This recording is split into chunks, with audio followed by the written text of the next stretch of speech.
নন্দীগ্রাম কাণ্ডের পরেও হলদিয়া পুরসভা দখলে রাখতে পেরেছিল বামফ্রন্ট। তারপর এই জেলায় একের পর এক নির্বাচনে পরপর বিপর্যয়। সেইখান থেকে ফের হলদিয়া পুরসভা বামফ্রন্ট দখলে রাখতে পারলো। একদিকে লক্ষণ শেঠ জেলে, তার স্ত্রী তমালিকা পণ্ডা শেঠ তিনবারের টানা চেয়ারপারসন, এবং তার নেতৃত্বে যে পুরসভা ভোটে বামফ্রন্ট এবার লড়ল, ফের বামফ্রন্টের দখলে হলদিয়া পুরসভা। দিদি, ভোটের দিন সকাল থেকে দেখেছি আমরা যে ভোটের বুথের সামনে সকাল 6টা থেকে লম্বা লাইন। তখনই জিজ্ঞেস করেছিলাম আশা না আশঙ্কা, কি মনে হচ্ছে? আমি হলদিয়ার মানুষকে অসংখ্য অসংখ্য ধন্যবাদ এবং কৃতজ্ঞতা, নমস্কার, ভালোবাসা জানাচ্ছি যে হলদিয়ার মানুষ কোনো দিন হিংসা পছন্দ করেন না, সন্ত্রাস পছন্দ করেন না। হলদিয়ার মানুষ অন্তর্গতভাবে শান্তিপ্রিয়। এটা সন্ত্রাসের বিরুদ্ধে শান্তির জয়। এবং 26টা ওয়ার্ডে ক্রমাগতভাবে উন্নয়ন নিয়ে কোনো কথা না বলে কেবলমাত্র লক্ষণ শেঠের বিরুদ্ধে বলা হয়েছে।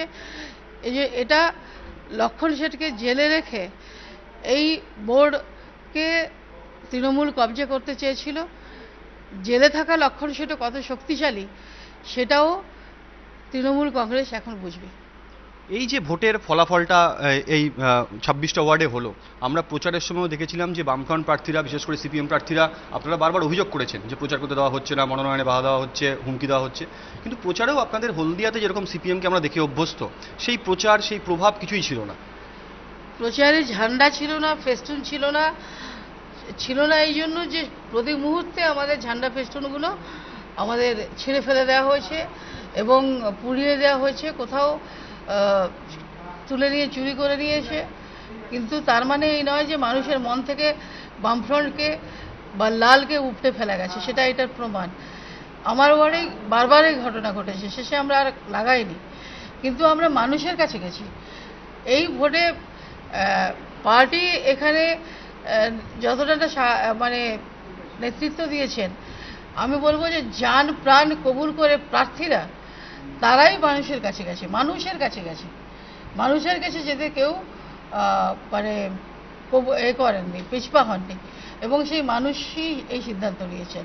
সেই জন্য এটা শান্তিকামী মানুষ, উন্নয়নকামী মানুষের জয়। মানুষ হলদিয়াকে হলদিয়ার জায়গায় দেখতে চান। দিদি, সে বিষয়টা হচ্ছে এখন এই যে গত 2007 থেকে লাগাতার একের পর এক ভোটে আপনারা এই হলদিয়া জেলাতে, এই পূর্ব মেদিনীপুর জেলাতে একমাত্র হলদিয়া পুরসভা বাদ দিলে আপনারা হেরেছেন। জেলা পরিষদ আপনার থেকে চলে গেছে, লক্ষণদা পরাজিত হয়েছেন, 11 বিধানসভাতে 16টা সিট 16টাই হেরেছেন। সেখান থেকে যে ঘুরে দাঁড়ানো, এটা কি আপনি ঘুরে দাঁড়ানো বলবেন? মানে হলদিয়া, পূর্ব মেদিনীপুরের, গোটা পূর্ব মেদিনীপুরের জেলাতে এই যে হলদিয়া পুরসভার ফলাফল, তার কি প্রভাব? আমার মনে হয় একটা সূচনা বলা যেতে পারে।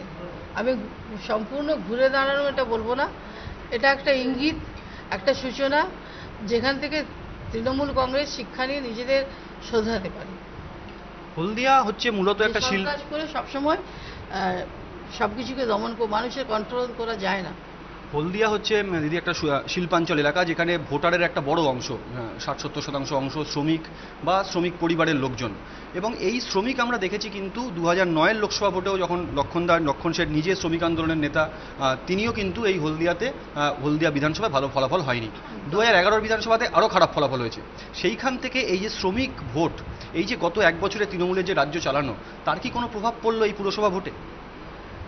2009-এর মানুষের মধ্যে একটা নিরাপত্তাহীনতা ছিল, আর 2011-এ মানুষের মধ্যে একটা পরিবর্তনের আকাঙ্ক্ষা প্রবলভাবে কাজ করছে। তার সঙ্গে নিরাপত্তাহীনতারও একটা প্রশ্ন ছিল। এখন এই যে ভোটটা হলো, এটা 2011-র পরেই এক বছরে তৃণমূল কংগ্রেসের শিল্পবিরোধী, উন্নয়ন বিরোধী যে মানসিকতা, এবং সব কিছু হলে তোমাকে দেখে নেবো, ব্যাস। আমাদের সমস্ত পোলিং এজেন্ট থেকে ইলেকশন এজেন্ট, তুমি যাও, তারপরে তোমার ব্যাপারটা আমরা দেখে নেব। এই যে হুমকি, এই হুমকির বিরুদ্ধেই রায়, এই ভয়ভীতি সন্ত্রাসের বিরুদ্ধেই রায়। মানুষ শান্তি চেয়েছেন। দিদি, আপনি আর বারবার বলেছেন যে লক্ষণদার যে প্রভাব এই হলদিয়াতে এবং তার যে আন্দোলন, সেইটা এবার লক্ষণদা এই প্রথম একটা লক্ষণ শেঠ ভোটে অনুপস্থিত। সেই জায়গাতে দাঁড়িয়ে আপনি বলেছেন যে সেটার অভাব আপনারা বোধ করেছেন। এখন এই জয়ের পরে আপনি কি বলবেন? জেলে থাকা লক্ষণ শেঠও যথেষ্ট জনপ্রিয়। তার যে আইনি পরিস্থিতি, সেই নিয়ে আপনাদের কোনো নতুন ভাবনা চিন্তা? না, হলদিয়ার মানুষ যাকে স্বতঃস্ফূর্তভাবে হলদিয়ার উপকার আখ্যা দিয়েছিলেন, তারা লক্ষণ সেনকে জেলে রাখাটা পছন্দ করেননি। সেটারও এটা রায়। আরেকটা বিষয়, সেটা হচ্ছে কংগ্রেসের সঙ্গে এবার তৃণমূল কংগ্রেসের জোট হয়নি, পাশাপাশি হলদিয়ার তৃণমূল বিধায়ক তৃণমূল সাংসদের বিরুদ্ধেই প্রার্থী নিয়ে তোপ দেখেছেন, সেটাও কি ফলাফলে কোনো প্রভাব ফেলেছে? দেখুন, আমি শিউলি সাহার সঙ্গেও মুখোমুখি কোনোদিন পরিচিত নয়, আর শুভেন্দুবাবুর সঙ্গে বারবার চেষ্টা করেও উন্নয়নের ব্যাপারে কোনো সংযোগ রাখতে পারিনি, অত ওদের দলে কি হয়েছে আমি বলতে পারবো না। আপনি হলদিয়ার মানুষকে কি বার্তা দেবেন?